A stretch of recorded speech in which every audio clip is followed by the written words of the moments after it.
এই সাদ্দাম, এই কিস্তির দিন ফোন দিচ্ছে, 7-8টা কিস্তি তুলে আমি তোর বিদেশ দিছি। হ্যালো ভাই, ভাই সুদে টাকা আনছি, দিয়ে দেবো বলছি তো। বিদেশ 3 টাকা চালু করি। হ্যাঁ হ্যাঁ, 7-8টা কিস্তি উঠি তোর তোর বিদেশ পাঠালাম, তুই টাকা চালু করি। কিস্তির সুদ বেড়ে গেছে মেলা। হ্যালো হিল্লাল ভাই, হ ভাই আপনার কাছে 10,000 ঠানছিলাম সুদে, দিয়ে দেবো না ভাই, সমস্যা নাই সমস্যা নাই। ভাই এত প্যারা দেন না তো প্লিজ ভাই। মুদ্দি একটা চা দে তো।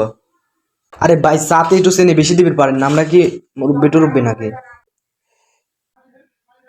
শুনলাম ডাক্তার ইউনূসকে নাকি প্রধান উপদেষ্টা করছে। কাকা, বাংলাদেশের সমন্বয়ক সহ অধিকাংশ স্টুডেন্ট তাকে সমর্থন করছে, প্লাস সে এটা অ্যাকসেপ্টও করেছে।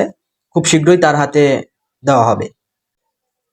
বুঝছো ভাস্তি, তোমরা যারা সমর্থন করতেছো ভালো মানুষ না, সুদ খায়।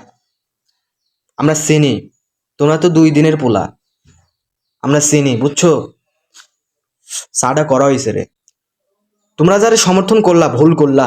ইসরায়েলে কত টাকা দিছিল জানো? এসব তো নিউজ তো তোমরা জানো না। আমার এই সময়কার নিউজ আমরা জানি, লোকটা ভালা না। আরে কাকা, নোবেল পুরস্কার পাইছে সে। নোবেল পাইছে জন্য ভালো হয়ে গেল। পরপর 3টা আন্তর্জাতিক পুরস্কার পেয়েছে সে। ট্রিপল পুরস্কার পাইছে জন্য ভালো হয়ে গেল। কাকা আপনিও তো সুদ দেন, আবার ব্যাংকের 3 লোন উঠেন, ওটা কি সুদ হয় না? সুদ খাচ্ছেন না ভাইস্তি? তুমি আমারে সুদখোর কইলে। এই সময় আসি ব্যাংকের 3 সুদের উপর লোন তোলে না কে? একটা লোক দেখান দেখি। কার ছেলে রে? বেয়াদব। হ্যাঁ, উচিত কথা বললেই বেয়াদব।